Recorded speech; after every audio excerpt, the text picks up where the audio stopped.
To sight? Yes, yes, yes, in the heart center? You mean the golden yellow? Yes, that's fine. That's good. Golden yellow. It, if I'm understanding, it is the color of the egoic lotus very much, and the heart center. It has a little more red in it than just the pure yellow. Before I start, I've already started. It's too late. Yes.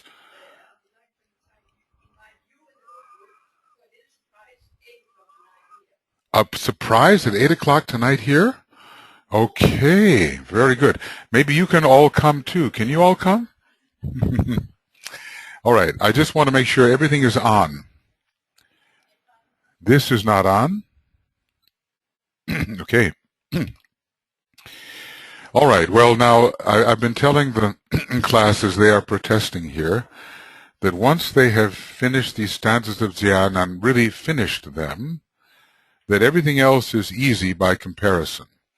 So right now we're dealing with some of the most difficult material that DK has transcribed or written, and I just trust, I just trust that we will have the patience to live through it before it finishes us. Like I say, I've been studying cosmic fire for 40 years or so, something like that, and I've only now gotten into these stanzas a little bit. And that has been under duress, see? Simply because it has to be done. So don't give up, because after this point, see, what's more important is the kind of thinking process you have to go through. It's not so important whether we actually ascertain the absolute truth about each one of these stanzas, because I think it's beyond us to do that. But I think that there is a way of reasoning about things which is important. Like I was trying to demonstrate that by saying, look, what do we do with this color purple? What does it really mean? And then, you bring in correspondences like the fourth ether, the moon in relation, and Cancer in relation to those purplish colors, the signs of the zodiac and so forth. Then you look at the color basic, the basic purple, and you think of the foundational quality. Then you thought of why does the Black Lodge use the color purple and how it harkens back to a previous time and all of that. So you marshal these indicators, and when enough indicators point to a possible truth, then you say there's probably a good reason to speculate in this direction. And then maybe intuitive confirmation comes and so forth, and you notice something else that confirms it. Like, you have in the back of your mind, something about the cycle of discrimination. There's a fourth round. You know that the fourth quality on the mental plane is discrimination. You know that you're somewhat past the midway point in this round, even though he doesn't call it the fourth round. And so you presume that the cycle of discrimination is the fourth round. You have enough indicators to make that seem a reasonable hypothesis. So what's more important, what we're kind of cutting our teeth on this. Maybe that's not a good analogy. We're breaking our heads on this. Okay, that's closer to the truth. But we are somehow learning to think in a way that invokes the intuition, because we're in the abstract realm, and so many points of reference are not given. We have to provide our own points of reference. And the points of reference that we can provide come from our studies of cosmic fire, and from our studies of the teaching in general, and from anything the intuition can provide. I admit, you really have to stay with it. You have to be very attentive. You have to think of many possibilities, and you have to narrow the field. And then, when you wonder why you're doing it after all. But remember that all of us probably have a destiny ahead in some of the future schools of occultism, which are going to train people for initiation. And that we are members of what DK calls the banded esoteric organisms, along with the church organism and the Masonic organism, as the three methods of really bringing initiation and the hierarchy to humanity. So we're involved in an important process, and of course it is laborious to work with the truth. What is the truth? We don't know, but we're looking for intuitive confirmation, and we're reasoning our way there, and we're using our heart, and we're using our head, and we're using Venus and Mercury. It's a labor. This is a labor. And, you know, if you cannot get spirituality on the cheap, you know, there's so many books today littering our occult bookstores that just make it easy for everybody. And all they do is promote glamorous stuff that has no anchor in truth whatsoever, and people are eating it up and paying for it, and the Bailey books are being crowded off the shelves. You almost have to go around in the corner in the back room to find some old copy. But even though it is laborious, this is what will make us grow. The effort to think in this way, abstractly, intuitively, speculatively, speculative reason leading to pure reason. So even though it's not easy, like, you know, just lapping up the cream in the cake, it's worth it in the long run. And like I say, you know, after you've waded through this, a lot of other things that DK has written will be like a relief.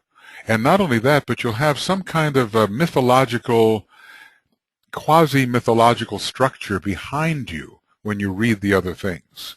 Some of these phrases will come back to you, and they will give, they will have explanatory value when he's talking about other things, and you'll be able to say, oh, look, he got this from the Stanzas of Dzyan.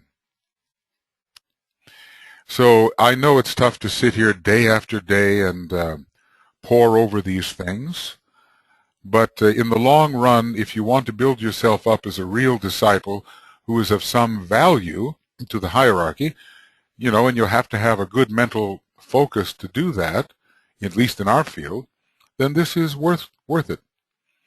So just persist. You know, I still persist. What do they say? Then let the soul look out upon a world destroyed, and let the word go forth, I still persist. This is that first ray mantra, which is so beautiful for the first ray type that's disidentified from all the pains and other things that usually engross other types. Okay. So now, a little bit more, not much more. Orange the cloud that hideth. Well, you know, we've just been through the yellow and we found it was booty.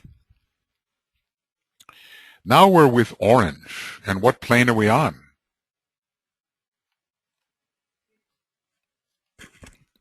Which one? Fifth plane. I agree. Fifth plane. Orange the cloud that hideth, because this is the great mental plane color. Even though blue is its complement, okay, so blue is also there, but and blue is in the throat center along with silver, you know, and the throat center is a major mental center. It's what the throat center should be. Well, anyway, that's another subject. Now, the names of one of the Ray Lords is very related to this, and it will be, of course, the fifth Ray Lord, won't it? So we go here, and we look in Esoteric Psychology 1, around page, I don't know, let's say 64, something like that. Esoteric Psychology 1, and well, I should have been a little bit later. Indeed, it's in the 70s. And do you see anything here in these names that remind you of what you're just reading now? The orange, the cloud that hideth. Okay, there it is. We link to the word cloud. And the thing that we have to do, sometimes they call it, well, orange is like yellow or golden. We have to pierce the sphere of golden light. We have to pierce through this cloud. Because, in what way is orange like a cloud? Or in what way is mentality like a cloud? In what way is the causal body like a cloud? A shroud, right? The sheath of the soul, the causal body is called, and its fundamental color is orange. What does a cloud do? Well, what has it been doing here in Denmark for the last several days? It envelops, and where's the sun? Huh? The sun is behind the cloud, or the cloud is in front of the sun. The cloud is veiling something, isn't it? You have to pierce through the cloud. What about that cloud of thought forms that veils real perception? What's that called? Well, there is the rain cloud of knowable things, but we can't even know those things if the other cloud is there, the cloud of illusion, right? We have a cloud, a shroud of illusion around our perception. We see things through a bunch of thought forms. We don't see things as they are. That cloud has to be pierced. So orange is a veiling color. We have to pierce the cloud. I want to show you in the Esoteric Psychology 2, there is this word came forth triple. Here it is. This is the fifth ray monad, the Blessed One. The word came forth, the word for him came forth in triple form. His mind responded to the vision clear evoked. The truth lies hidden in an unknown way. The angel of the presence guards that way. The mind reveals the angel and the door. Stand in that presence, lift up thine eyes, enter through that golden door. This is the cloud. The golden, orange is more like, actually, more yellow in color. Thus will the angel who is the shadow of the Blessed One reveal that open door. That angel too must disappear, the Blessed One remains and passes through that cloud. The jiva passes through that cloud, that door, into the light sublime of true reality, true intuitive perception, a triadal vision. If we pierce the cloud of orange on the mountaintop of perception, we will see things as they are. So orange is the cloud that covers or hideth. Orange, the cloud that hideth. We have to pierce through our normal thoughts. And we do that through acute mental perception, through intuition, through intensity of focus. There are many ways to pierce this cloud. Otherwise, we're just running around with a lot of concrete ideas that we think are the truth, but the mind is said not to reveal the truth because it's narrow, set, one-pointed, not inclusive. Those are DK's words about how the mind can be. He does that in the sixth ray sort of stanza on the integration formula for the sixth ray, with a narrow set mind. So we have to get beyond the orange. Orange has been good, orange is good, orange is very good for the Aquarian age of mentality, but something else has to enter that will lead us to Buddhi. In other words, what we need is the yellow and orange together, and if we had the yellow and orange together, what would we have in terms of a quality of perception that you often hear about? The yellow and orange together would be soul. Golden. Okay. Yes, it would. It would. But don't think of it in terms of the color. Think of it in terms of a quality of perception. You'd have the knowledge. Actually, you would. And what you have when you have the blending of yellow and orange, you have something called, you don't have Kama-manas, do you? You don't, do you? When you blend yellow and orange, you don't have Kama-manas, you have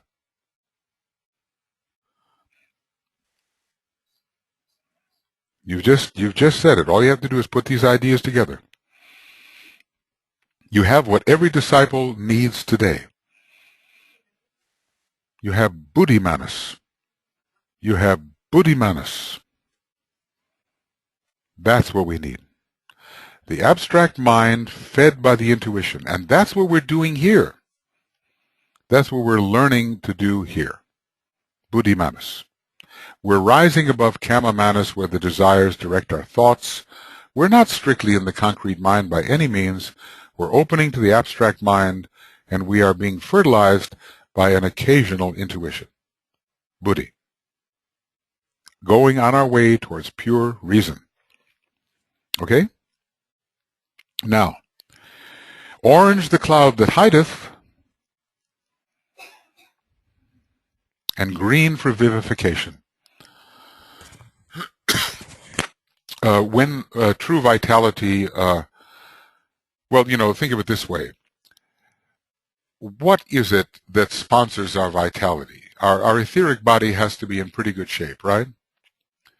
So our etheric body, if you start numbering the bodies from the lower mental body downwards, what numbers do you get? Mental, first. Astral, second. Etheric, third.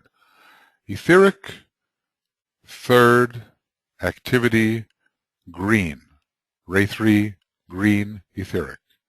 So there's ways in which nature restores us by feeding our vitality. And DK says he hopes the day will come when we disciples who are not especially healthy, he says, and other members of the human race regain that natural vitality which can be seen in the South Sea Islanders, who have their splenic center open to the sun and so forth.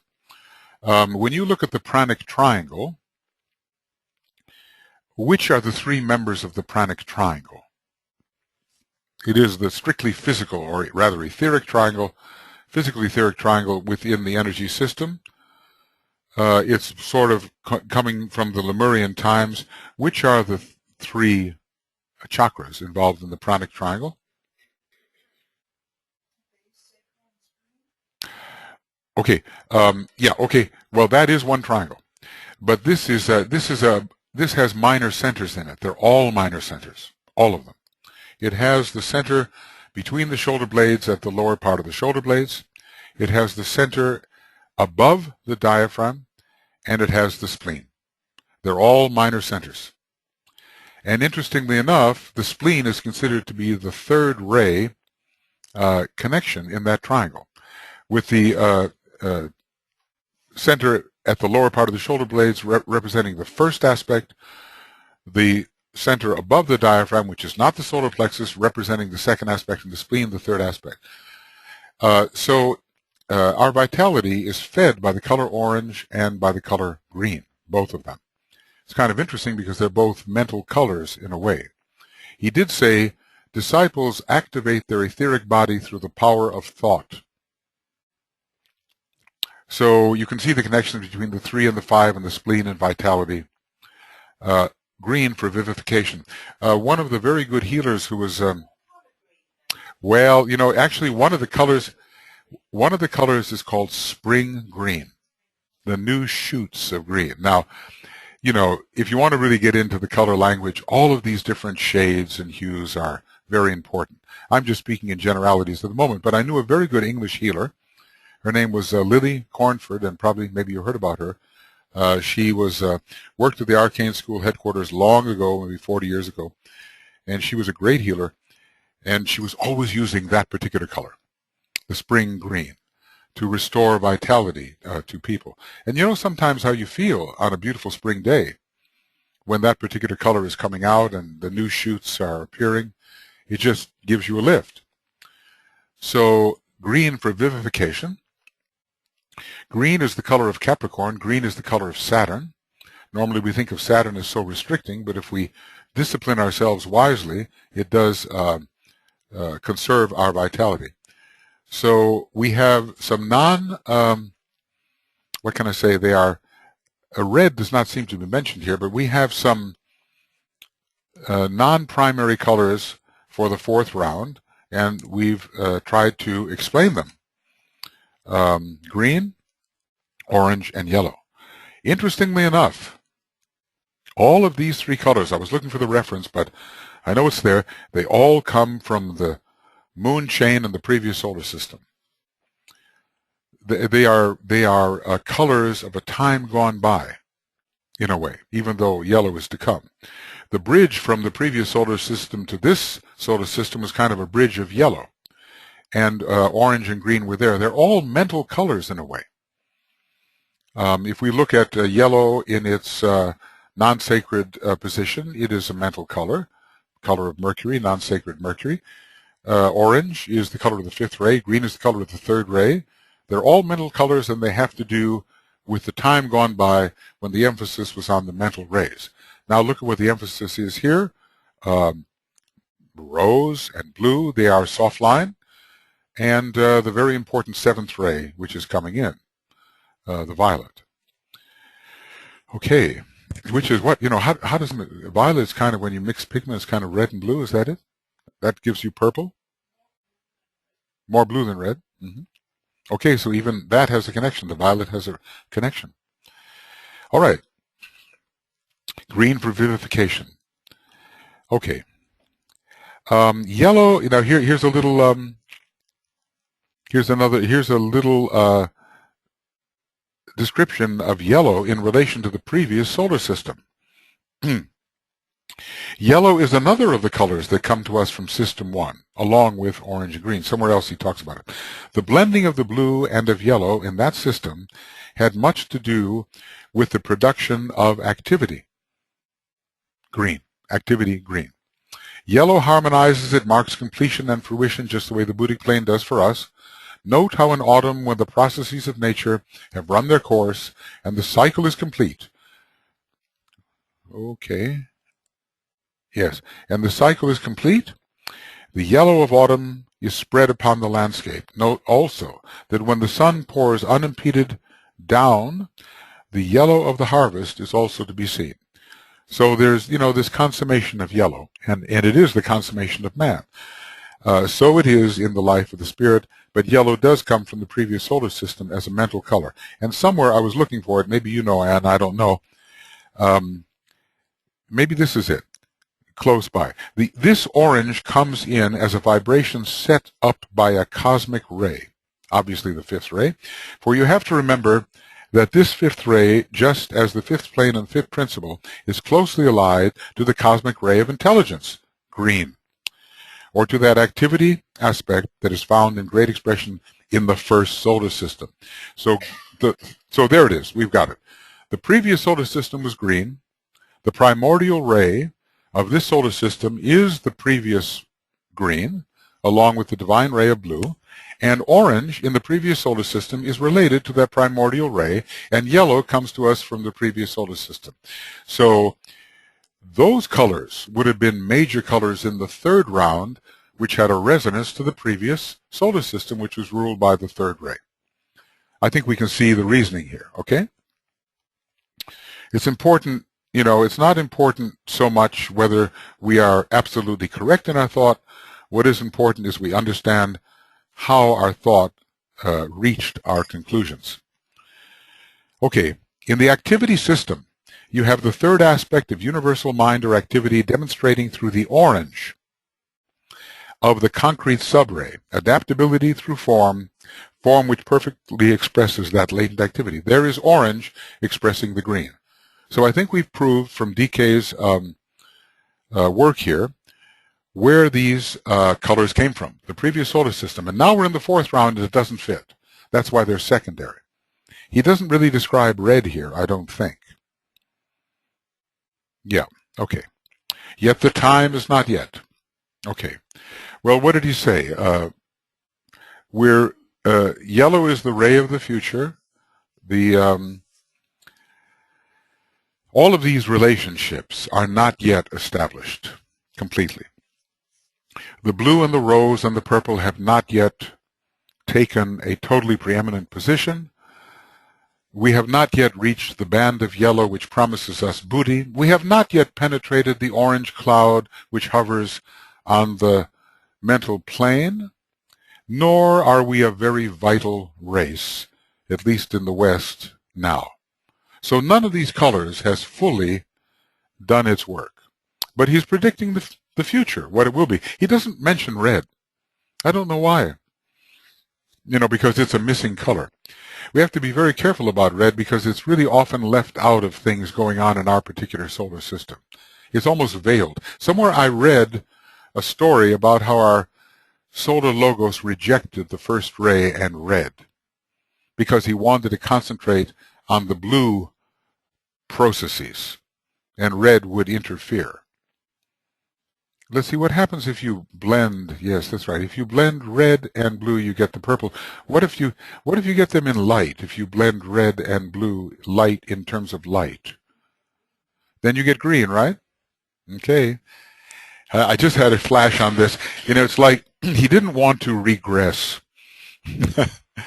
So he keeps the red out of it so that it doesn't blend with the blue to make green, too much green, because he's trying to outlive his primordial ray, which is green. He's having plenty of trouble doing that.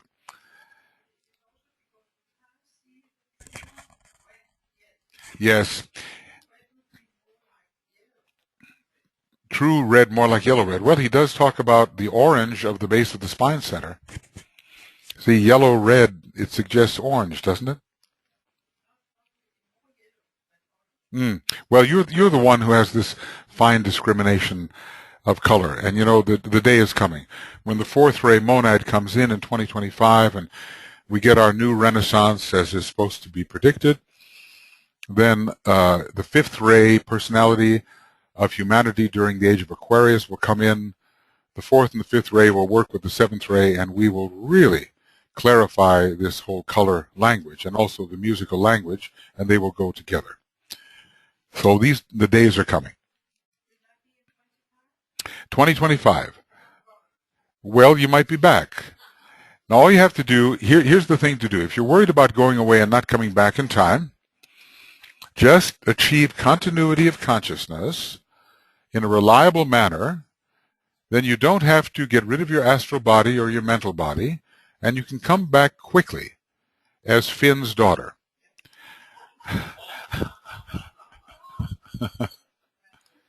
Or son. Okay. Have you ever worried about who might be your parents in your next incarnation? When you start to think about that, and you start to go around to the people of course you might have parents that you don't even know at this time, but knew some other time. But, the Eskimos are said to go, the old Eskimo people, to go to the young couple and ask permission to be their child. You know that story. But sometimes when you look around, you kind of wonder who you would like to have as a parent. But maybe there's a greater wisdom in the solar angel than we can possibly exert at this time. Yes, they could be anywhere, but somehow in the circle of relations that one has, there's some probability there. We tend to associate and reassociate to work out things with people over a long period of time. So it may be people you know.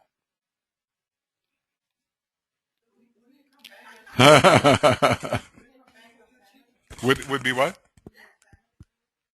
The family group is associating and reassociating often. Because, you can't know everybody, but you can work out harmony with some. And if everybody does that to the point of harmony, then the whole race will be harmonized.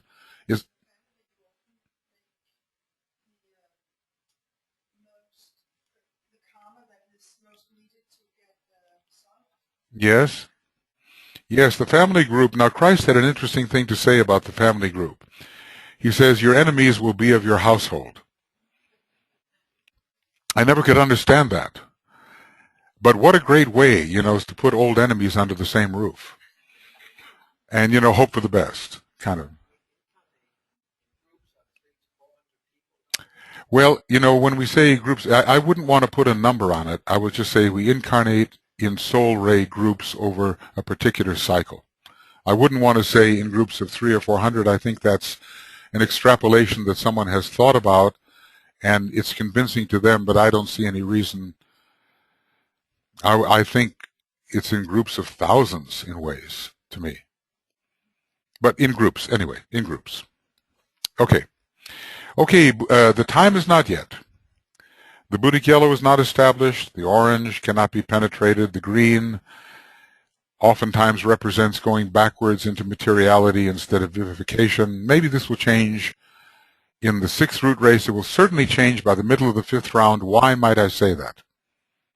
It will certainly change by the middle of the 5th round. Why might I say that?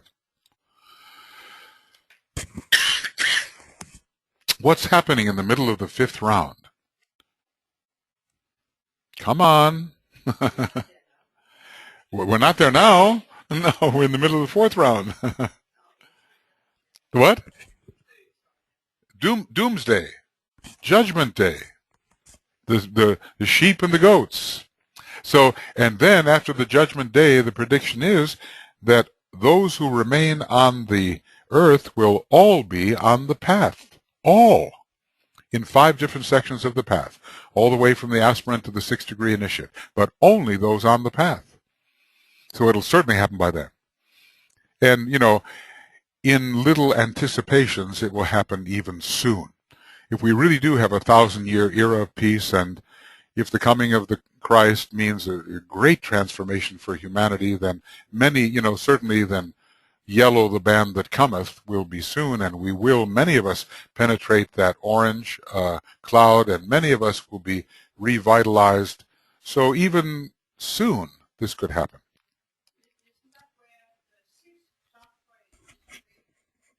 The 6th sub-race or ray? Well, both are active, because we're going into the 6th sub-ray of the 5th right now, aren't we? This is the 6th sub-race of the 5th root race, and it will be, the abstract mind will be stimulated, and the color green will be important. Always when initiation is in process, the color green will be the foundation, because it's the color of Capricorn, and Capricorn is the constellation of the initiatory process. So we'll come into a better understanding and use of the color green. Right now, it's like, it's like money and power and all of that. It's like you want vitality for yourself, not to share it. Okay, many of the circling fires, and why do they circle? We learned that in stanza number 11 today. Why do the fires circle? Many of the circling fires, well, they circle as chakras, don't they? And we are told of the circulation of stanza 11 because the plane through which the fires express rotate. So many of the, everything's in motion, and these chakras are moving, and they move in themselves as well. Many of the revolving rounds, well, you're having your own round right now, aren't you? I mean, what's the human analogy to a round of a planetary logos? Even our incarnational cycle, or a number of incarnational cycles, can be considered a microcosmic round. There are many kinds of cycles, is what he's saying. They all have their qualities and colors, but only when the complementary colors recognize their source and the whole adjusteth itself to the 7 will be seen completion. So what is this? The complementary colors recognize their source. What kind of process is happening here? What's your thought on that, Anne?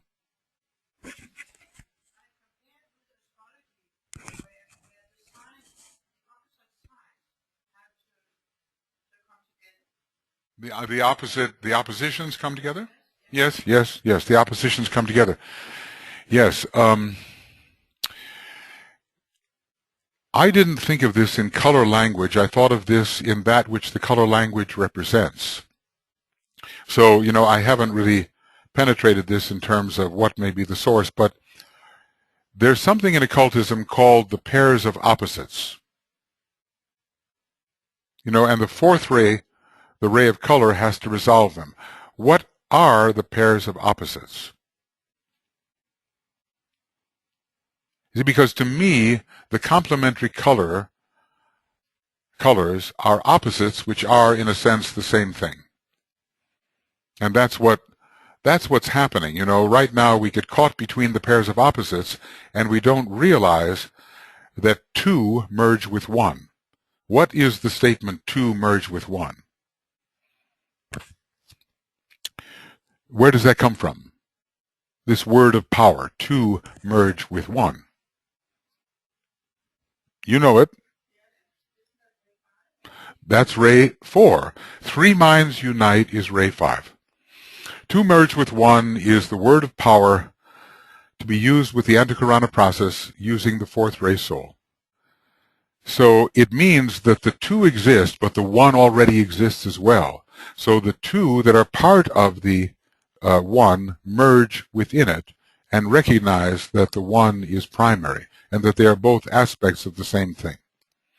So there are many opposites that we have to resolve, and to me, when I saw that it said the complementary colors recognize their source, which in a way, of course, is white light, and the spectrum, of course, but from the esoteric point of view, dealing with that which the colors represent, I thought of the reconciliation of the pairs of opposites.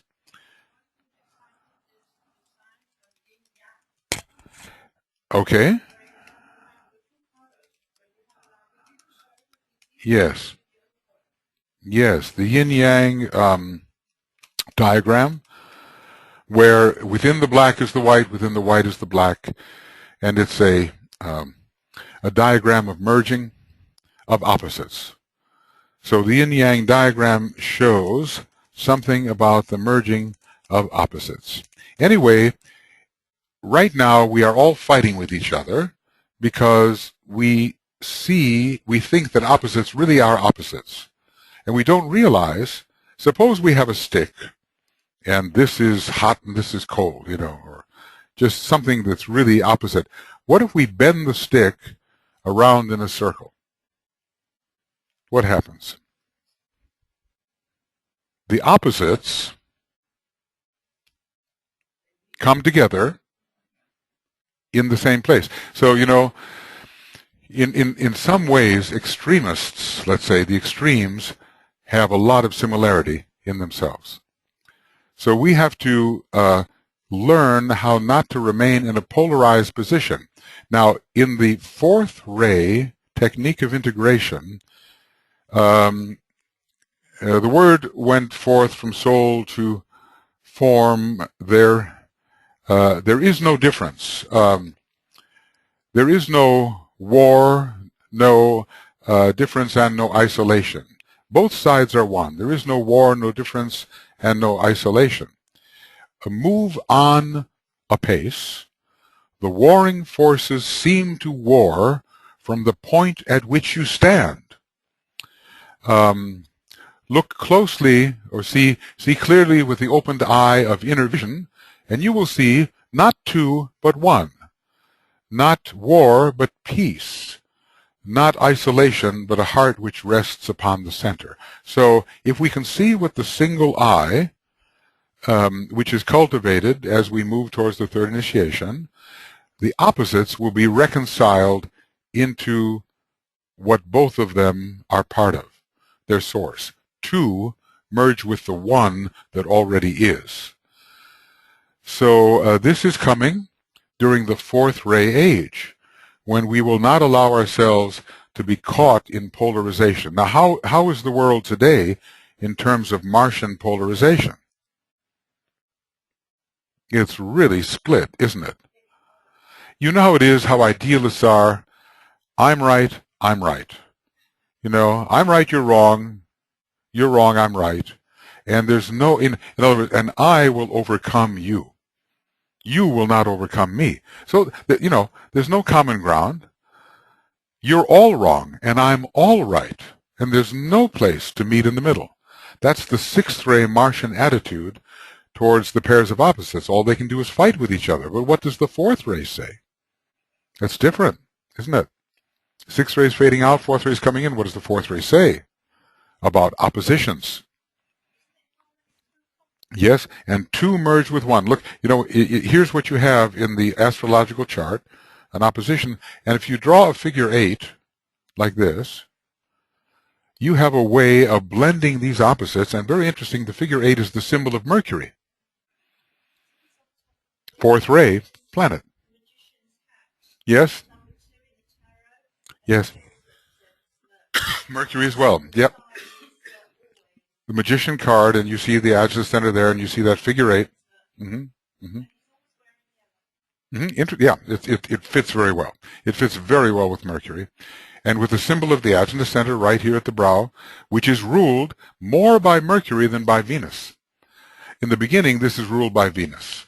But later, in terms of the reconciliation of the pairs of opposites and the accessing of the intuition, it's ruled by Mercury.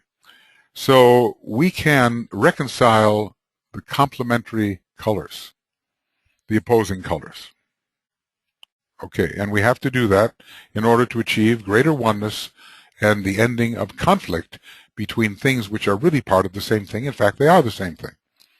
DK talks of one color in terms of another.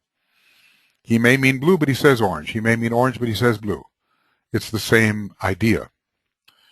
Okay, and the whole adjusteth itself to the seven. Now, what does that mean? Let's just quickly look at this. I've been taking it apart so much, it's hard to read it. Many of the circling fires, many of the revolving rounds, but only when the complementary colors recognize their source, and the whole adjusteth itself to the seven, will be seen completion. What does it mean that the whole adjusteth itself to the seven? Then will be seen each color in adjustment right, and the cessation of revolution. This is the end of the stanza. Then will be seen completion when the whole adjusteth itself to the seven. You've got the 1 and the 7, right? You have this particular diagram, number 7, number 12. There it is. Talk about the 1 and the 7. There it is, right? You see that? When the whole adjusteth itself to the 7. It's a condition of balance, isn't it? And the 7 are involved, and Libra is involved. And there's no improper imbalance, is there? All colors are in their right place relative to each other, and together they serve the purpose of the wholeness. So there's, it's like an integration theme. There is a great integrating center, and it has to work with all of the different parts, bringing them into harmony, into wholeness, and in relation to itself. Yes.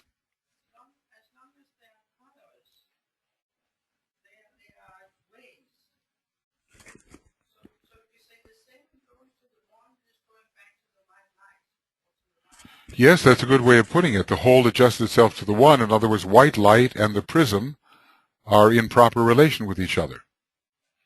Yes, so white light is involved because the wholeness of them in light is the white, I suppose. They all come from the white. They must return to the white. Yes.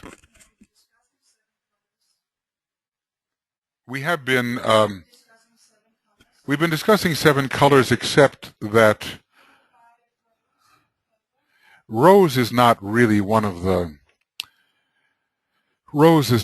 spectrum colors, but it has a special place in occultism. And we've left red out mostly. So rose has taken the place of red in this discussion. Yeah, there's 7, yeah. So anyway, the 1 and the many have to adjust. The 1 and the 7 have to adjust. The 7 have to know their source, which is pure white light. And the white has to, representing the wholeness, has to bring all of the different colors into proper balance with each other, given the purpose of the round or whatever process we're going through. Okay. Many of the circling fires, let's see, where are we? If my computer's going to give out, this is a good time. Okay. Okay, and the whole adjusts itself to the 7, not to the 7th, but to the 7. There must be a balance between the source and the emanating 7. What would that mean in practical terms, in terms of your own life, and the different colors you're trying to express, and your wholeness? If you look at it microcosmically, what could that mean? You have all these colors you are radiating and using, all these different colors are expressing different aspects of your nature, your etheric, your physical, your mind, your different strata of emotions, the part of your causal body and its relationship to all these others. All the colors are found in your causal body. What's really trying to happen here microcosmically? They have to go to the monad. Well, okay, I think well, you absolutely can look at the 1 and the 7 in terms of the monad. You can do that because there's 1 monad and 7 principles. See, what would it mean for you to balance the notes that the parts of your nature are singing? Wouldn't it be tonal harmony? To balance the colors that the parts of you are radiating, wouldn't it be color harmony? In this way, the 4 gives in to the 1. The 7 requires the 4 to reach the 1. In other words, we have to harmonize the colors and thereby get rid of the frictions. Do you find that there's any color frictions in your character at this moment? I mean, if you think about, well, you have some sources of friction in your nature, don't you? Could you express it in terms of color somehow? I mean, just think, you could represent yourself as a 5-banded circle of color according to your rays, or 6 bands, with the innermost ray being the monad, then the soul, and the personality, mind, emotions, body, etc. And then you would have to say, well, is something too intense? Is something crowding out another color expression? You could probably think of that, right? I mean, is there a point of friction somewhere in your energy system? If there weren't, you probably wouldn't be here. It's the same kind of thing, isn't it? Maybe something's too red. Maybe something's too hot. Maybe something's too pale. Maybe something's too vivid compared to everything else and needs more balance, right? Or too cold. Too hot, too cold. I feel that if we all stay in this room all night long, that the body heat of everybody will keep it warm for tomorrow. And as a matter of fact, I'll tell you what, here's all I'm asking. Just let me sleep. I'll sleep till 4 o'clock. You just stay here to 4:30. Then when I get back at 4:30, you can go and have an hour or 2 of sleep, and it'll be nice and warm in here. Is that a deal? Or maybe everyone will be dead. I don't know. Anyway, we are certainly heating up the room at this time. So 7 signifies completion. It is 10 is the true completion, but 7 is a relative completion. All the colors are now balanced. There is no undue emphasis. What is the ray that's known by this name, the ray of undue emphasis? There is a name, there is a ray name with that title. A ray called the ray of undue emphasis. What would you think? Well, 7 is a very balancing ray. So you wouldn't think 7, would you? Well, 3 has a relation to the ray I'm thinking of. Well, we're getting there.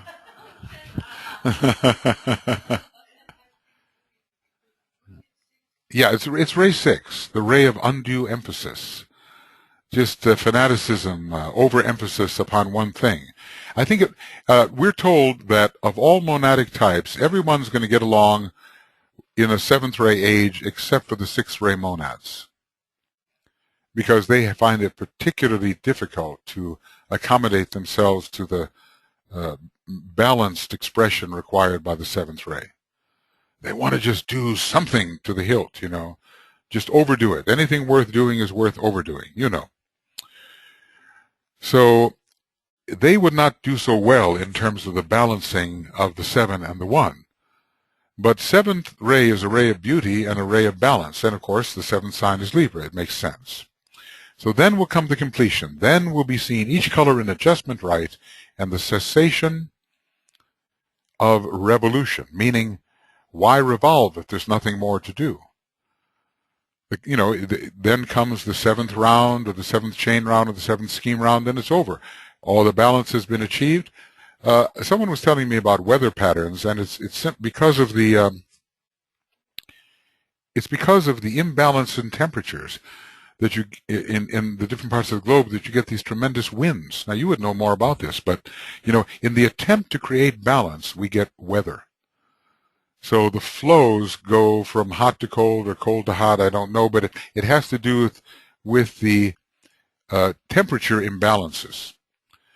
And I was just thinking that causes movement. In other words, my principle is imbalance causes the need for movement to rectify the imbalance.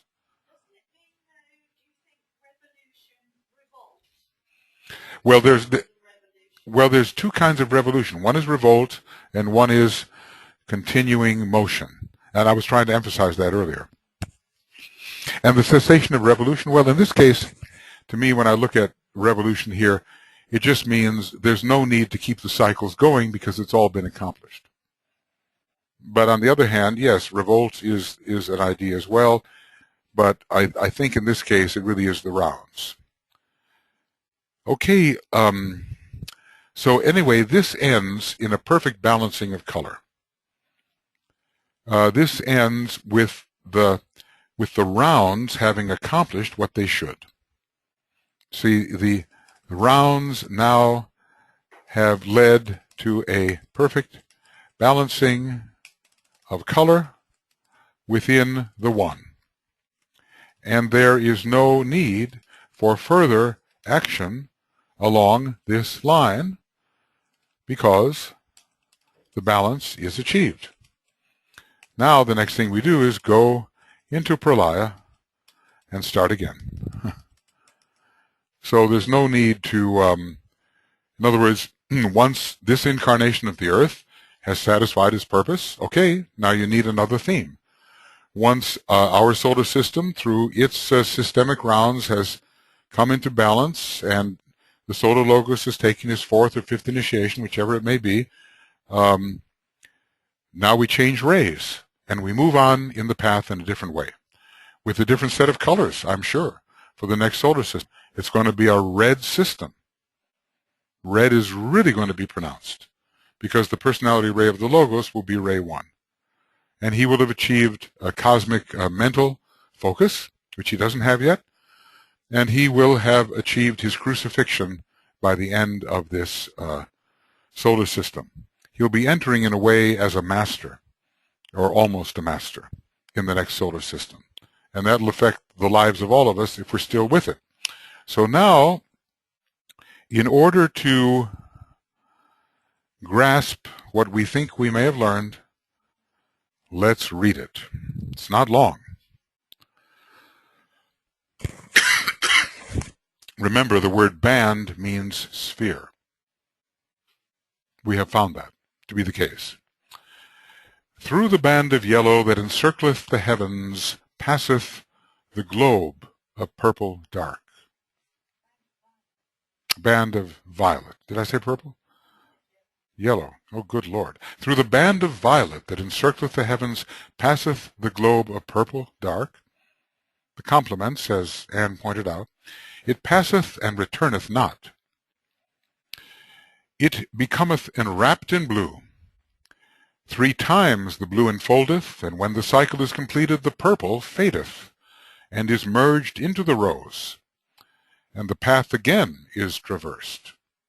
A whole new system of energies will be used.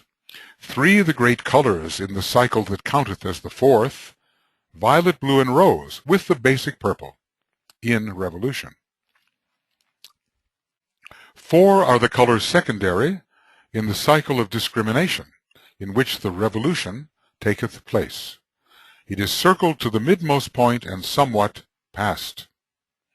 Yellow the band that cometh, orange the cloud that hideth, and green for vivification, yet the time is not yet. Many the circling fires, many the revolving rounds, but only when the complementary colors recognize their source, and the whole adjusteth itself to the 7, will be seen completion.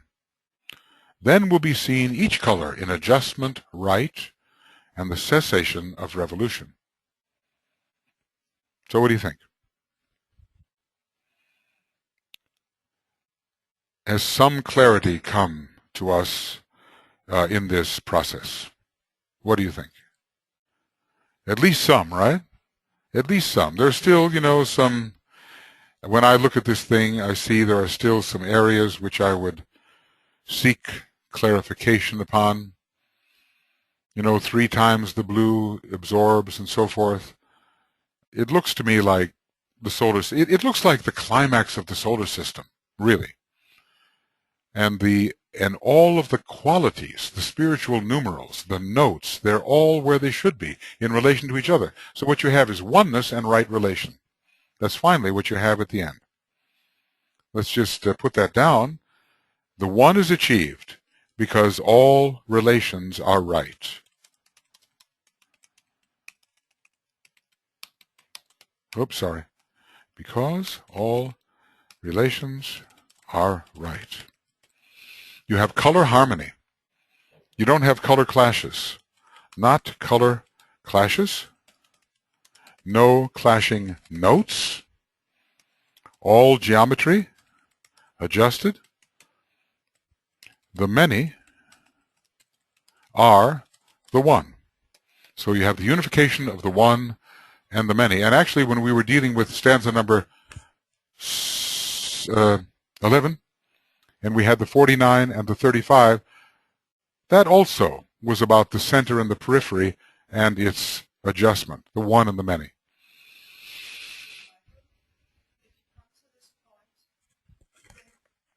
If you come to this point, then everything is standing still. Nothing's happening. No growth or anything. Yes, of course, it's pralaya, but it's still a form.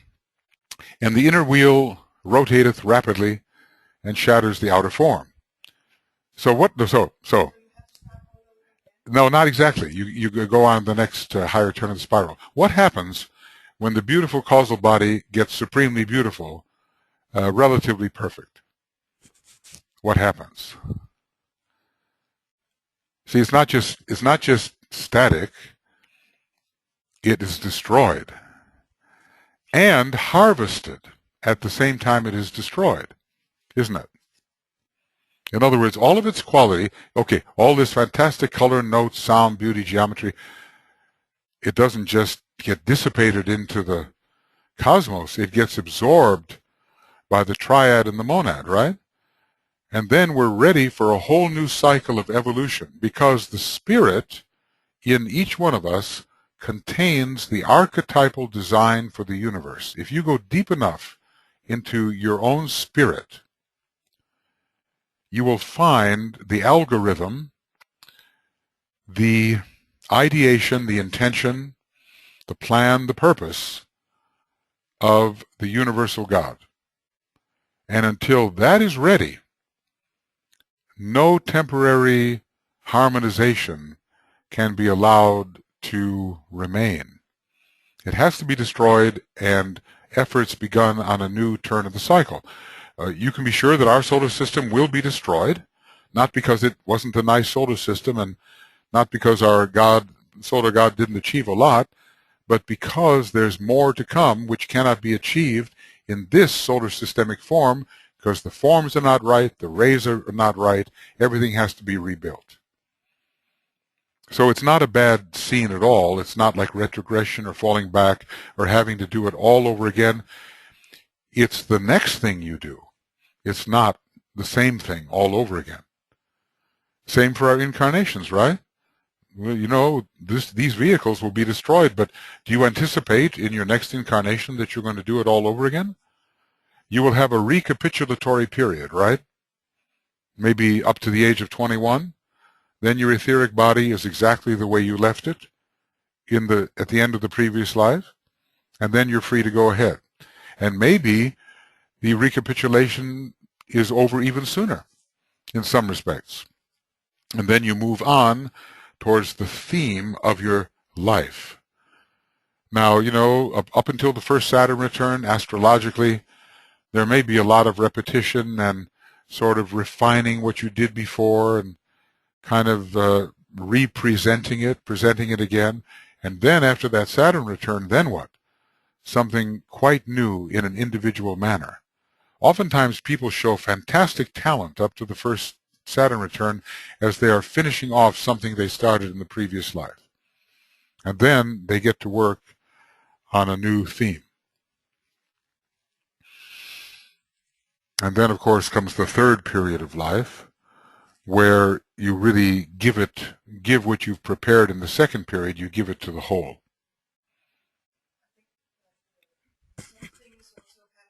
Same thing is also happening. With Uranus in Uranus opposition, yes? Mm-hmm. Yes, the Uranus opposition to Uranus is a very individual moment, and it's a time to say, okay, I've been serving other people's ideas for a long time. What is my authentic archetype at this point? I think it's a reinforcing archetypal moment, the Uranus opposition. Maybe everybody should look in their charts to see what happened when that happened. You know, and whether you took off in a way that was more authentic for you at that moment. Okay, well, now we have done 8 stanzas of Dzyan. Now, you know, of course we could plow ahead into another one, but the reason we have to understand how much we can assimilate, you know?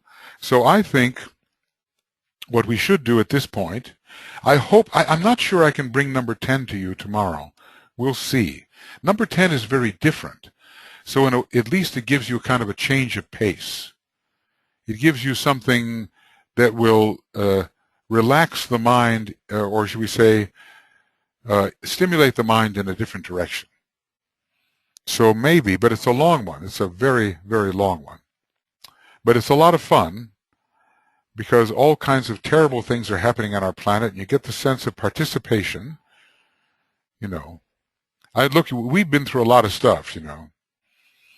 I mean, if you think, you know, we live on the base center of the Solar Logos, and we've been here a long time, and it's a very powerful first ray center with a first ray monad, which has produced a huge number of forms and has sacrificed those forms. See what I mean? We have a tremendous third ray fecundity on our planet. We almost like the overproduction of forms on our planet, which the third ray can do. And then comes the first ray and says survival of the fittest. This form no good, this form no good. I'll take that one. So destroy, destroy, destroy, and only a few are left. And we've been through that destruction of form on our planet. So that hasn't been easy. I think we should all be very fortunate or grateful that we don't remember at this point all that we've been through. Okay, so what did you learn on day 4? I know it seems like such almost a childish way of doing things, but it really works with the law of fixation. You actually nail your learnings into your memory, into your realization, and for that reason it is of value. So, did we learn anything on day 4? Wait, now we have to get rid of protest, no protest, Whoops, sorry. I almost erased the purpose of it all. Okay, so protest, no. No. Patience, yes. Yes. And acquiescence. Is that the way you spell that? Acquiescence, yes. Meaning we go along with the program. We're doing the most difficult work that maybe in some ways the most difficult work that can be done in DK. There's other things that are quite difficult too, like group work. Group work is apparently difficult. And hence the rays and the initiations. I should really talk to you about that, about the rays and the initiations. It would depend on what you wanted to accomplish in your life. It would depend on the potential for group consciousness. It's not about a few more things that any one of us might learn. That's not what the rays and the initiation study would be about. It would be useful if the group feels that it has some present potential together. Otherwise, it's just more learning, which is not bad, of course.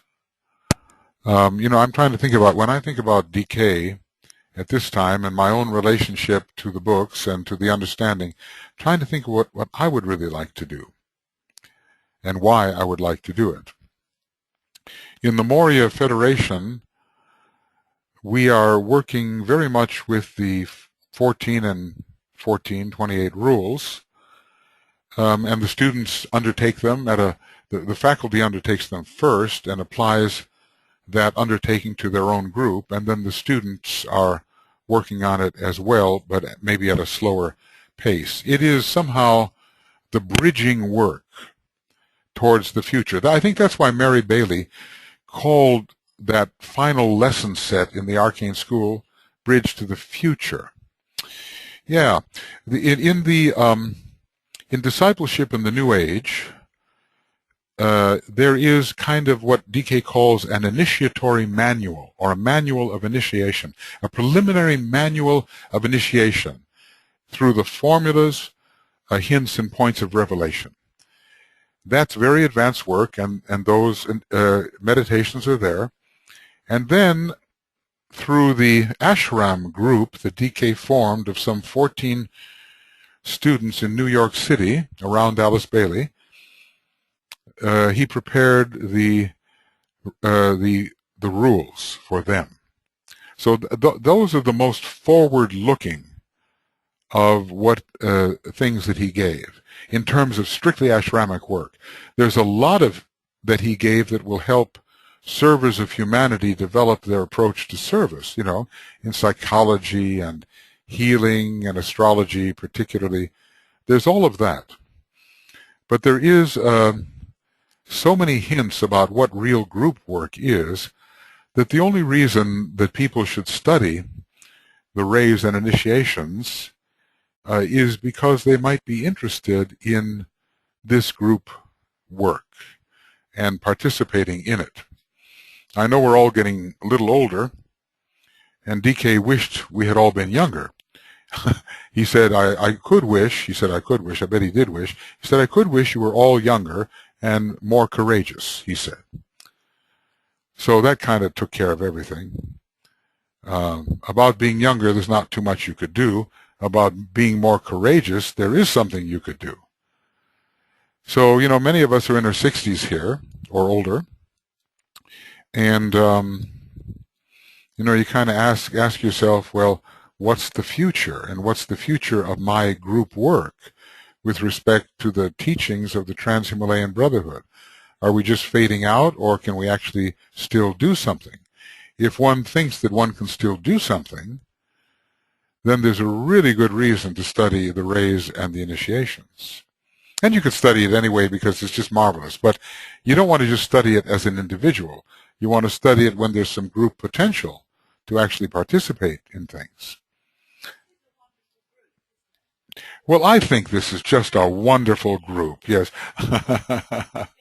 It always has been wonderful, and and there's never been any conflicts, except if you went back about 14 or 13 years. Then maybe you could find just the slightest seed of conflict. But I was certainly younger and more disagreeable. So now, there's there is no reason for conflict anymore. But when I'm thinking about, do I come back here and teach the rays and initiations, I have many things in my mind, but before you would want to know whether you would want to engage in such a study, you'd have to think ahead to your spiritual future, not only alone, but together. In other words, DK said the reason that my groups failed, or some of them anyway, is because you just couldn't get it together to decide on a group project that you actually carried out together. Now here, is sort of the DK college, within that energy stream. You participate in full moon meditations, or occasionally with a wider group, or it's certainly you used to, and you also do now. Yes, okay, well, that is something. And of course, we had the DK Academy. It's just a question of the energy to sustain it. I know Finn wanted to have it, and many people thought it was a good idea, and I'm constantly getting questions about it. And there's still some money left there to make things happen. We have to think about the possibilities there. In other words, are we too old to continue intensifying our group work, or is there still hope to do so? That's the question that all of you have to ask yourself.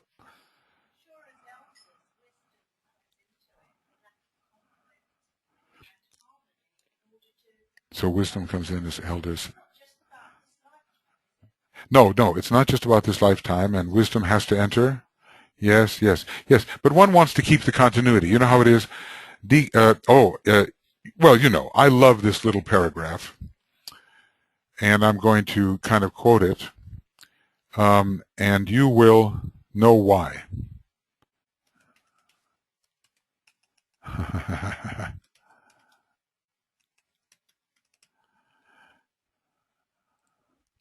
A brief period of organized effort, and at the end, death, is of more vital usefulness today than a futile doing of the things a man feels like doing in a leisurely way, and then meandering feebly down the years.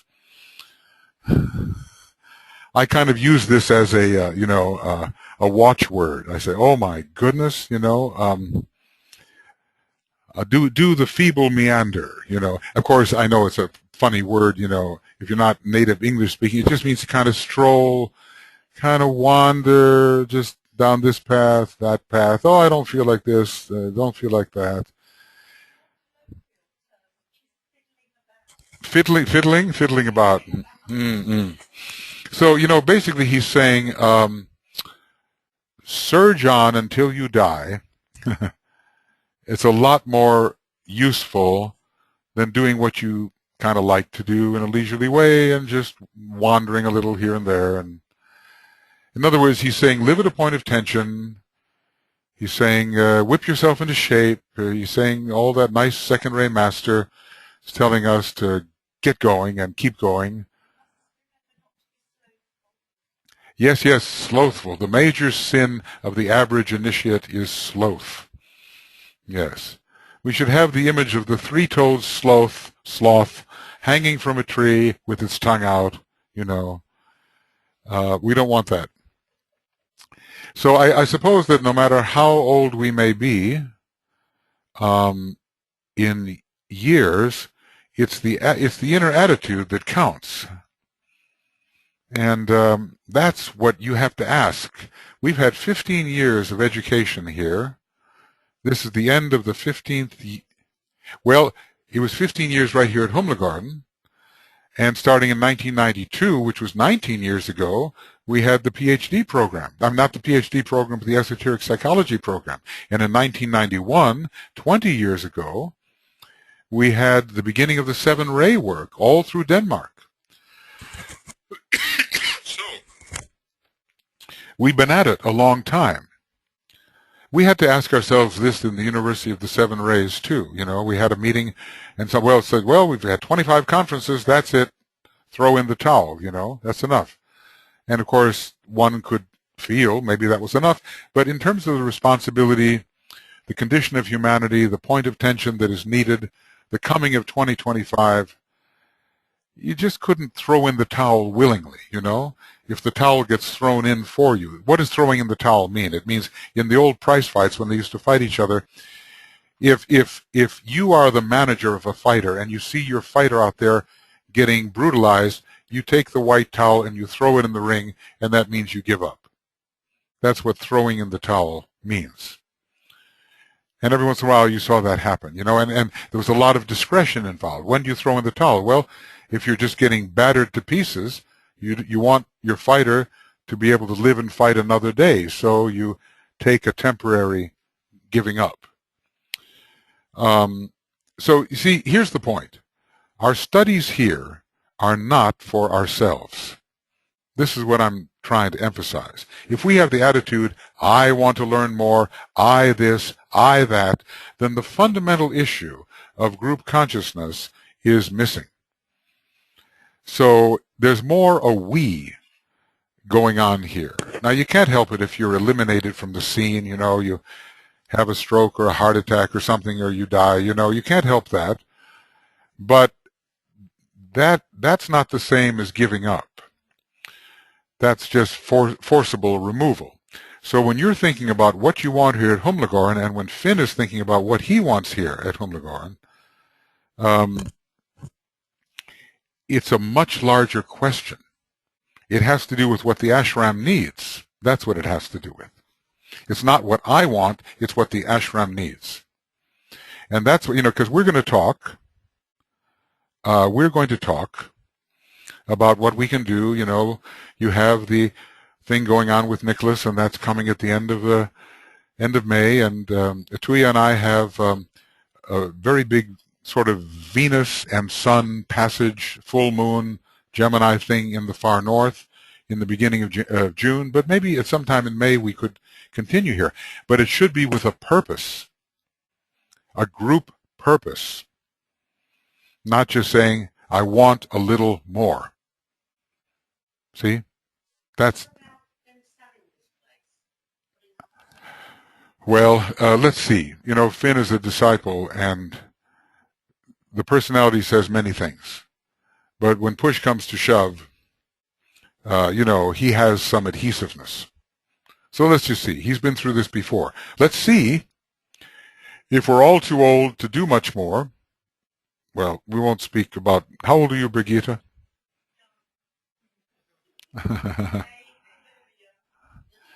Yeah, she's the youngest one here. So the rest of us are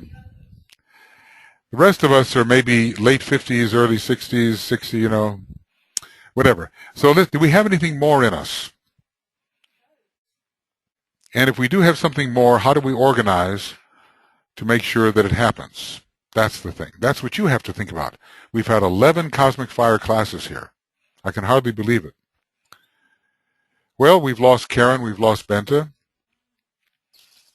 You know, and Karen was a powerhouse, and Bente was very faithful, and as far as I'm concerned, they both sang, you know. They were the only singers in the whole group. I mean, this is a terrible blow.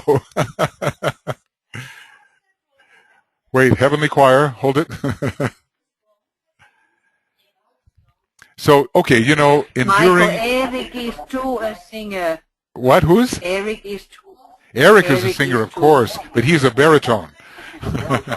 My wife says, Eric is a singer, and that's true. Yeah, I appreciate the men's voices. Of course, that's kind of faded out. Look, we have to think about what we can do as a group. If we think about this just as what individuals want, it's not enough. So those are things for you to think about in your study groups and so forth. And of course, we really haven't finished Cosmic Fire. You know, and I still have about 100 pages that I have to write commentary on. So, okay, there are many things to think about. I'm thinking about these things with respect to the Morya Federation, too. Of course, there we're locked into a program. This is our 4th year that's beginning. We have a 5-year curriculum we have to deal with and prepare. And then, you know, Uranus crosses the ascendant of that federation, and where will it lead? So we have many choices that are before us, and they should all be done in the light of the ashram as much as possible. Anyway, I hope you'll be able to come up with us, perhaps, if possible, to the north in the early June, where Tuya and I and others are sponsoring this important Gemini full moon and the crossing of the sun by Venus, the end of the 8 years in which a special solar angelic opportunity has been available. So I think it'll be somehow very important. It's in about 70 degrees north latitude. It's in Lapland. I mean, compared to Svalbard, it's nothing, but we could import the polar bears just to give a little incentive. Walk faster.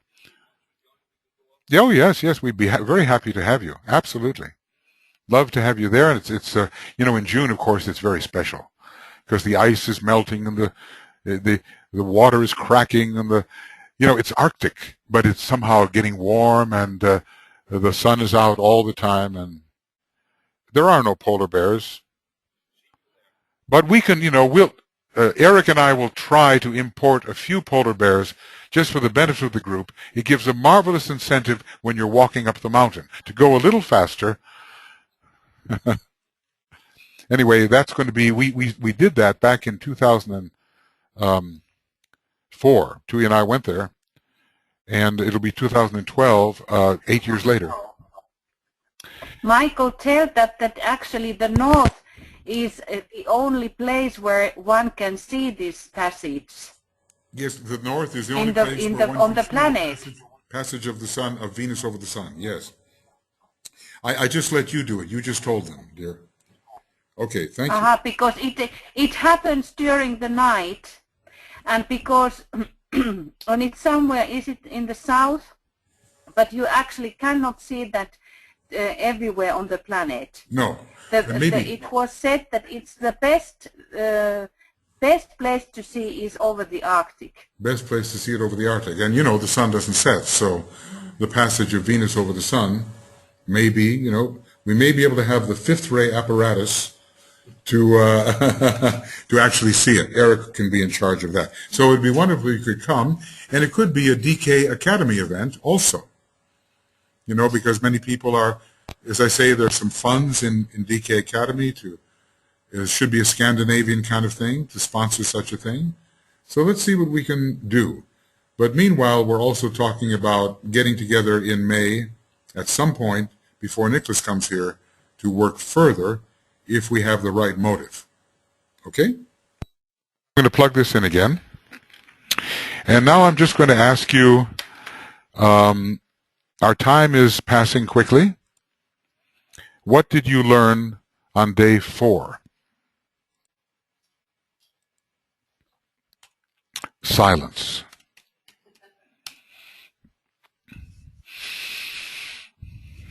The wheel turns.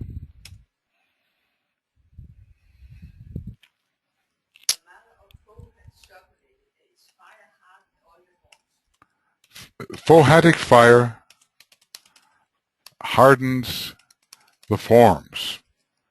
Then they break and are reformed. Okay, that I think is a very important thing. We learned about the process of the 3rd ray and the many revolutions and how form progresses through hardening, crystallization, shattering, reformation. Okay, what else? Wait a second, I want to make this bigger.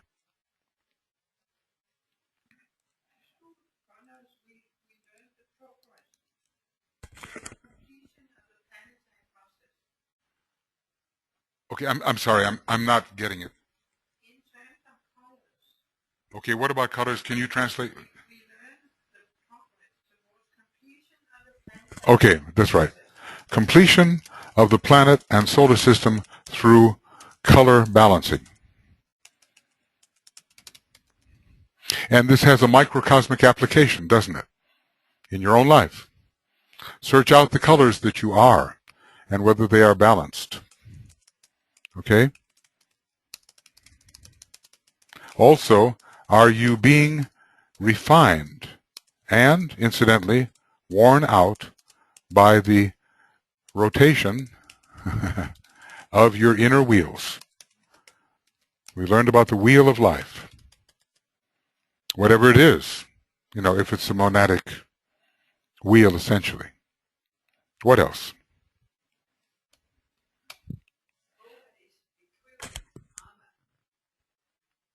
I'm having trouble hearing. Okay, four has the equivalent. Okay. Okay. Yes. In some ways that's true. Yes. Fohat is in some ways the equivalent to Brahma. And we also have the Holy Spirit, and we also have an aspect of Agni. All of those are equivalent. Okay, what else? Okay, planes rotate from east to west. Ah, that's very important. Every plane has its key note, and its subplanes have keynotes correlated to the planar keynote. Now, one day, all these things, they are known now, and when we are deserving, we will know. So we have to make ourselves deserving, you know. We have to refine and make ourselves useful, increasingly useful. Okay, what else? Anything else?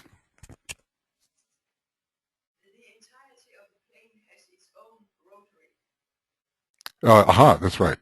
The entirety of a plane has its own rate of rotation. And the rates of rotation of its subplanes are keyed to that major rate.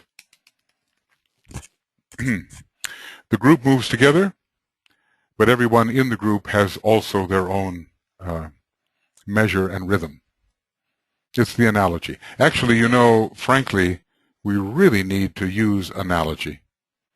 This is one of the most analogical books that DK has ever written, and it is the great interpretive law of the system, the law of analogy. To have the fourth ray somewhere is useful when studying the law of analogy, but it's not absolutely necessary. The second ray is also helpful. And just the attitude that it is useful. Okay, now, you know, we do have one more day of study, don't we? How many are leaving now? No one? You mean you're coming back? Gosh, just when I thought I could seek a little bit of relief, you know. Well, tomorrow we'll see whether we can it would be lovely to do stanza 10.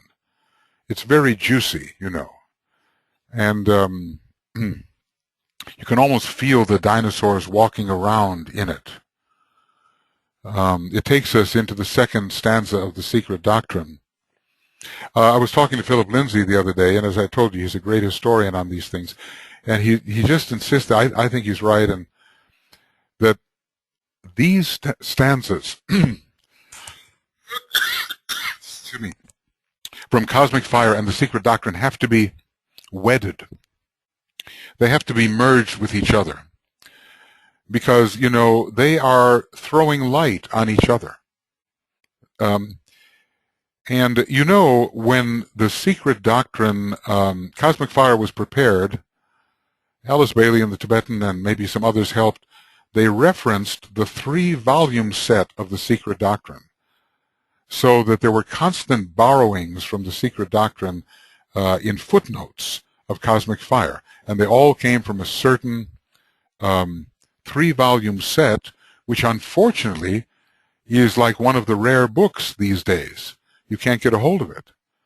So that's quite a loss, you know, because the tying together of Cosmic Fire and the Secret Doctrine was very well done. But now it's hard to get that Secret Doctrine edition. It's no longer published as such. But there's one here, volume 3 volumes. I have one in storage. I think I'll have to get it out, you know, because that's really the way to read the book. Now, basically what we've been studying here is the extension of the Secret Doctrine. The two great books on occultism are the Secret Doctrine and the Treatise on Cosmic Fire. And when you're studying these pinnacle books, it's a huge effort, but you discover that you have penetrated into something that you can get nowhere else. And that's like what Alice Bailey basically said. I think, did she dedicate the Cosmic Fire to Madame Blavatsky? Wasn't it so? And she said something beautiful about that great disciple who lit her fire in the East and carried it to the West, you know. And she said, in the Secret Doctrine is found information nowhere else available. So we're really penetrating into the arcana of the hidden mystery schools, the inner esoteric sections of these mystery schools. Of course, we couldn't do it unless Master Morya, Kutumi, and DK worked on our behalf to bring this to us via Blavatsky and via Alice Bailey and, of course, via Helena Roerich in a different way. So we are taking advantage of a tremendous sacrifice that was made on behalf of humanity and are trying to absorb this teaching and pass it on to others who could benefit from it in a time of decadence, in a time when people have lost their bearings, and when young people hardly know where to go and what to do, and are being disenfranchised and have lost means of livelihood. We're trying to give an entirely different vision of the world to whomever can respond to it. It's a worthy process. You know, it's called the quality of the hidden vision, it's called. We're presenting a vision and a paradigm to those who can respond to it. And we've got to find ways, we've got to find the people who can respond to it. We have responded to it. We're working very hard. Where are the other people? We have to work to make it available for the next 14, 15 years. Yes, Britta. We have to find a way of publishing, or bringing it out, so that it is, so the youth will find it interesting and will in accepting it. Well, you know, we'll have to use, there are some people that I know, movies, video games, you know, we have some people in the video and film business in LA that are really trying to do that. But, you know, of course, it's never enough, but it's something. You know, we're going through the decline and decay of the Piscean civilization. The energy of the sign Pisces will be completely removed during the century in which we now are living. This 21st century, it will be completely removed. And now with Neptune in Pisces, we have to expect a dissolution of many of the structures which made us think that we had some kind of stable civilization. It's going to be dissolved. We're entering a great pralaya now of the Piscean civilization. And we have to be ready to put something else in its place. What Master Morya says is never tear down a temple unless you can put something in its place, another temple in its place. So the sacred ground must not be left unoccupied. So we have a tremendous responsibility while dissolution and disintegration is happening all around us. You can already see the signs of it, you know. Many things are falling apart. Even people wonder whether the European Union will fall apart. And it seems to me it's a project of Master R, just the way the United States was. So, you know, it shouldn't fall apart because I don't want to get too much into politics, but let's just say that everything that goes towards disunion is what the Black Lodge wants. And everything that goes towards union under the avatar of synthesis is what the White Lodge wants. So if we can somehow recognize our responsibility and have the fortitude to carry that responsibility out in group form, then we're doing what we should do.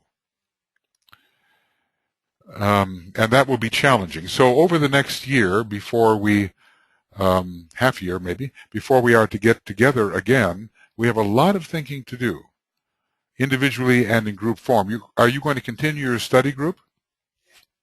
Okay, that's good, because, you know, Cosmic Fire is a mere 1,300 pages long, and I'm sure there's plenty that we haven't covered. Or at least I know, well, there's plenty I haven't covered. So that will be good, because the group will continue to get together and kind of think together about the future. Okay, excellent, excellent. Forming a triangle. Yes, exactly. Well, look, you know, we've worked together here. And some here are survivors, you know. And, you know, when you look at it, it's not how many you have. When you look at the theosophical presentation to the world, thank goodness there was Blavatsky and Alcott. You know, those two, no matter what was happening around them, they stuck with it. It just takes a few. And from that point of view, you also had Alice Bailey and Foster Bailey. You know, sort of, there was a group, yes, indeed, and there was assistance and all the rest of it, but you need people that can really stand.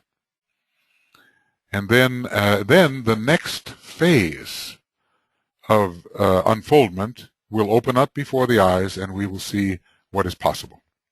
I want to ask any members of the group here, of the electronic group,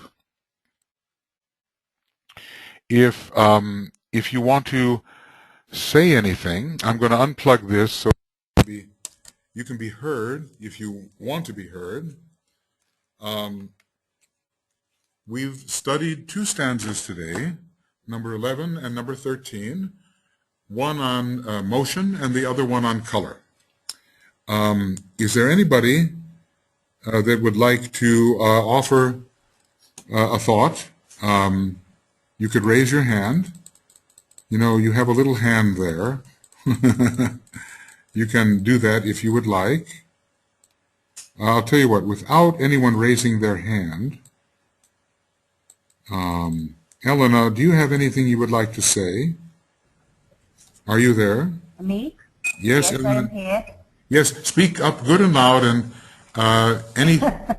I know that's no problem for you. Is there anything you would like to, I'm trying to make you audible to everybody, and I think you pretty well are.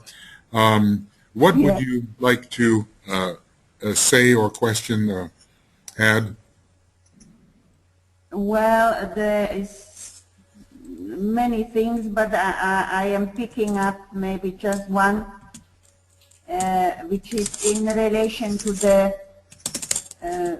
stanza 11 and the mediumship.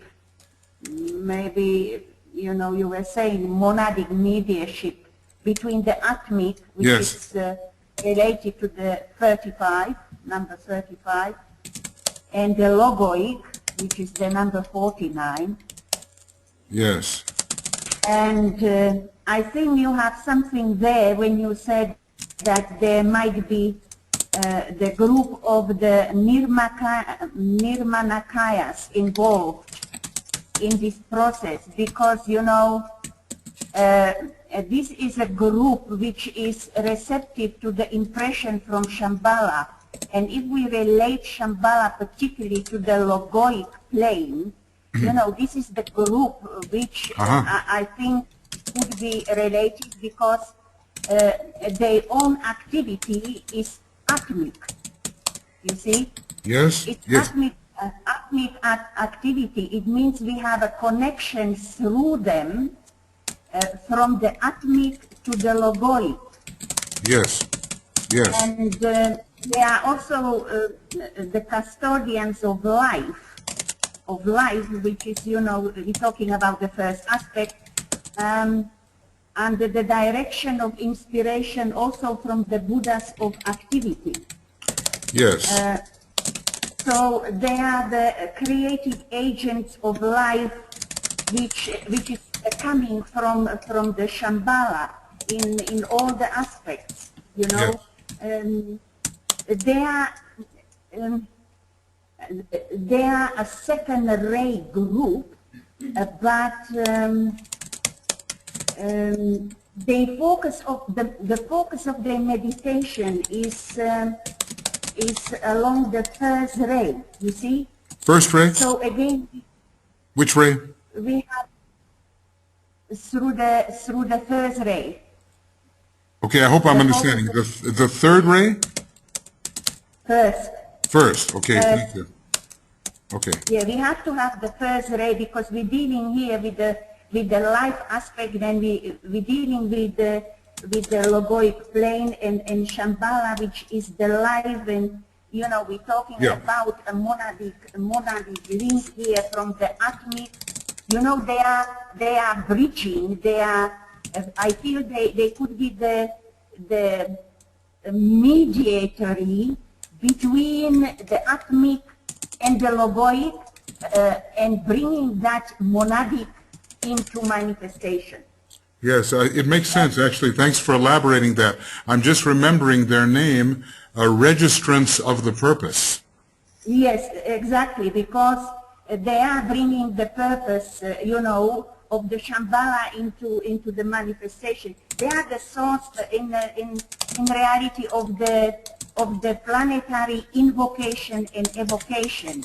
And you see, when I was thinking also about the fifth initiation, we have, you know, the mediator, which is the Mercury. We're coming now to the astrology, that up to the fourth, fifth initiation, Mercury is the link, is the mediator which we need. But at the fifth initiation, Mercury and the Sun becomes the one. And I am feeling here like the group of the Nirma Nakayas, through their constant meditative work, are taking over in some kind of way the mediatorship higher up to the, you know, through the cosmic etheric planes. Yes, that makes sense. That makes sense. So, you know, I thought this was very interesting. Maybe, you know, it could have something to do with this process. Yes, thank you for that elaboration. I think, you know, we're reaching out towards possibilities and putting together what we have studied, and some impressions come of an intuitive nature. Yes, I think there's definitely something in what you're saying. Thank you for bringing those points forward, Elena. Is there anyone else? I enjoying the participation. Thank you, everybody. Yes. Yes, it's almost like you're here. Okay. Okay, very good. Is there anyone else who would like to offer a thought or pose a question? I'll look for your names. Maybe I won't go through, you know, and unmute each one of you singly and say, "Are you there? Are you there?" Maybe not. But just raise your hand if you would like to offer a thought. Now, I think there should be a little hand somewhere. Hopefully, yes, you ought to be able to see. Yes, you can see each other. And if a hand comes up, I will, okay. Maori, okay. Very good. Okay, you're in Boston, are you, or you're in Massachusetts? Tim? Yes, yes. I Okay. just have one comment on the stanza number 8. I thought it was interesting. Is it 8? We didn't do 8 today, but is it in general? I mean, I'm sorry, 13. 13. Okay. Okay. What do you think?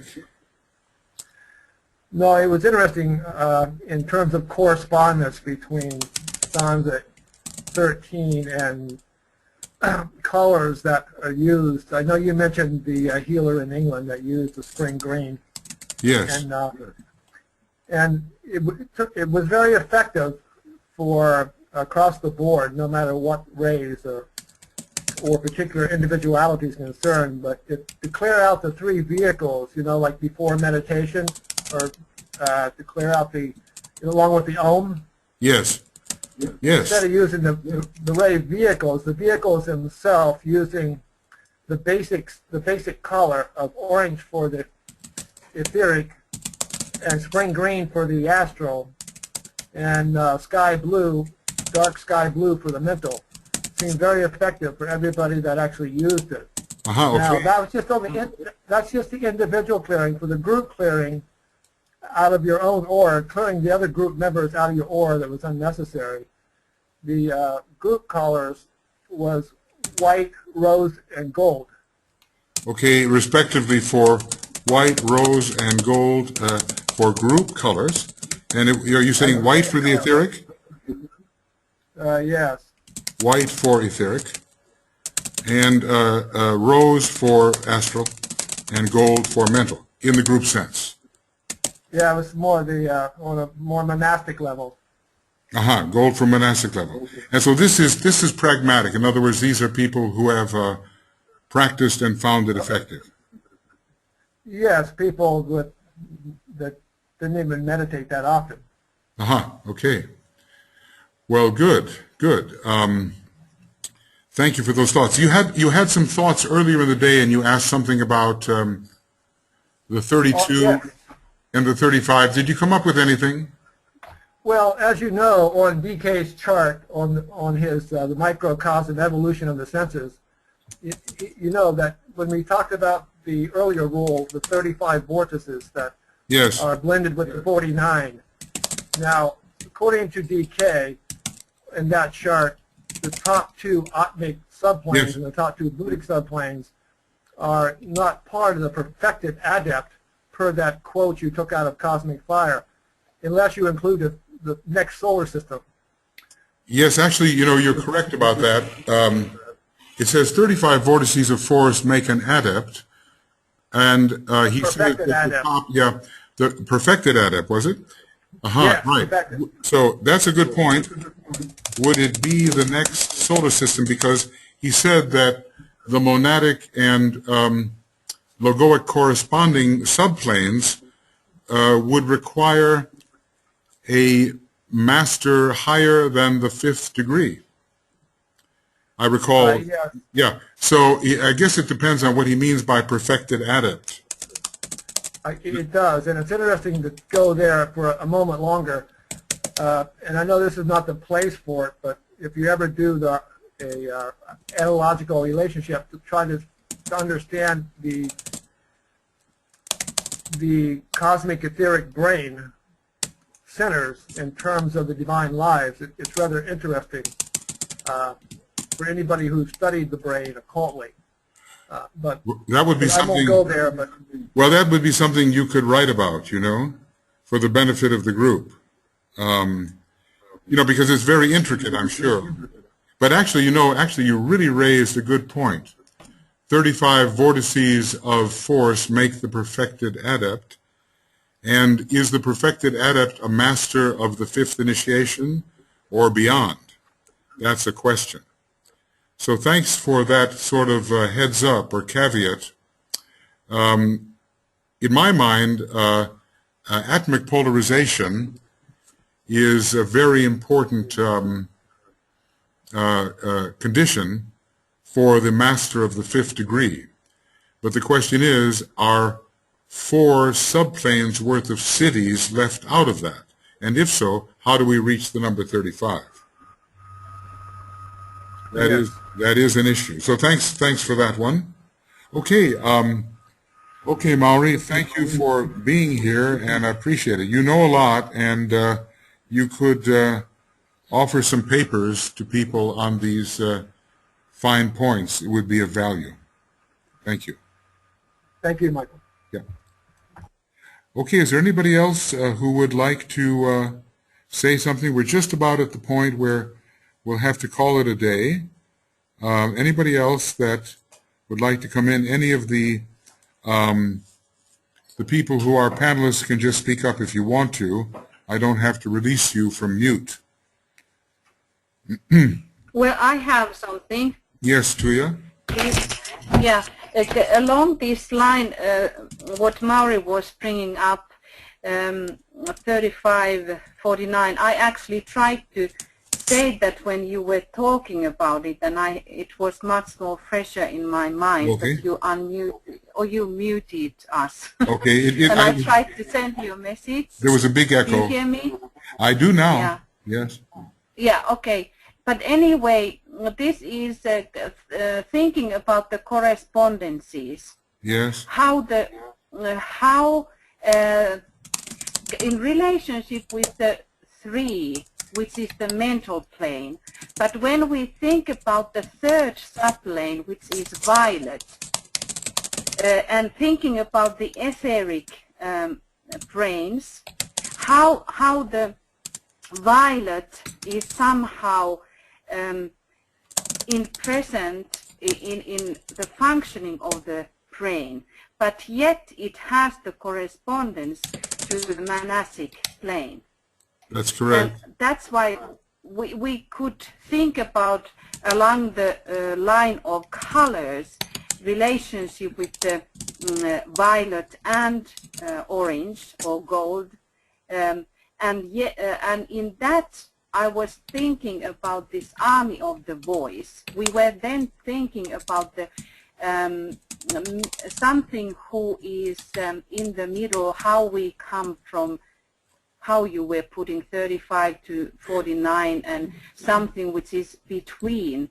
And I was then I wanted to make the point between the ethers of the lower ethers in relationship to the higher ethers and army of the voice, because it is said that army of the voice is working in ethers. So in higher ethers, meaning Buddhic, Atmic, Monadic, and Logoic, there is a higher group, which in my opinion is in that work when we release ourselves from the matter, which is somehow related to the same relationship between the 3rd ethers with the manas. Okay, again, yes, it sounds interesting. It's also intricate. So I couldn't get it all down, but... right, I know, because it is something, it's only correspondences, and that's why one should elaborate together. Yes. And just a note, I found, if you guys could check it, but I was finding these 2 contradiction things about white and violet. So LOM on the page 221, he says esoterically violet is white, and then on the page 224 it was established what you were putting down there, white, exoterically white and esoterically violet. Okay, good point. So just, I don't have the book here, so if somebody could check it. We'll check it out. We'll check it out. Look, I'll tell you what I want to do. I want to have an Om before you run.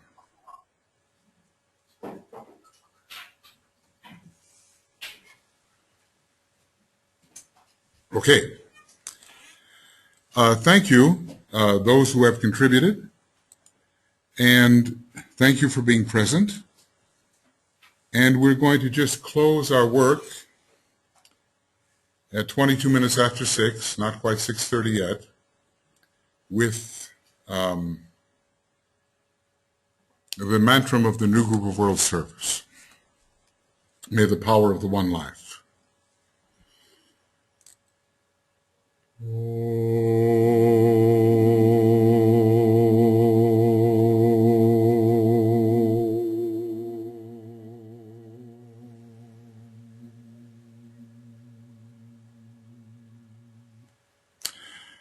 May the power of the one life pour through the group of all true servers. May the love of the one soul characterize the lives of all who seek to aid the great ones. May we fulfill our part in the one work through self-forgetfulness, harmlessness, and right speech.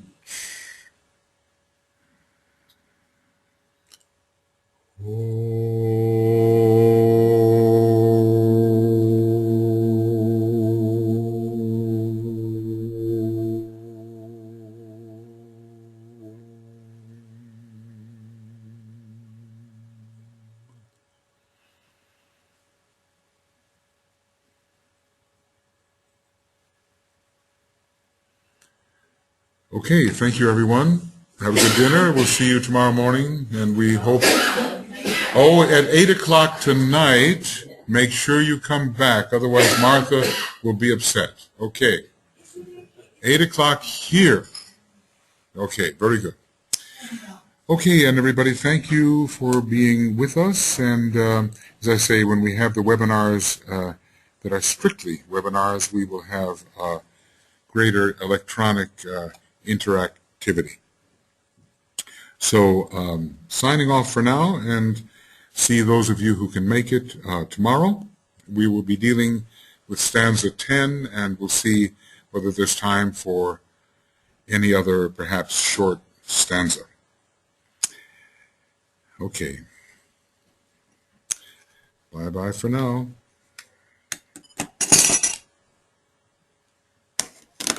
So many buttons to press.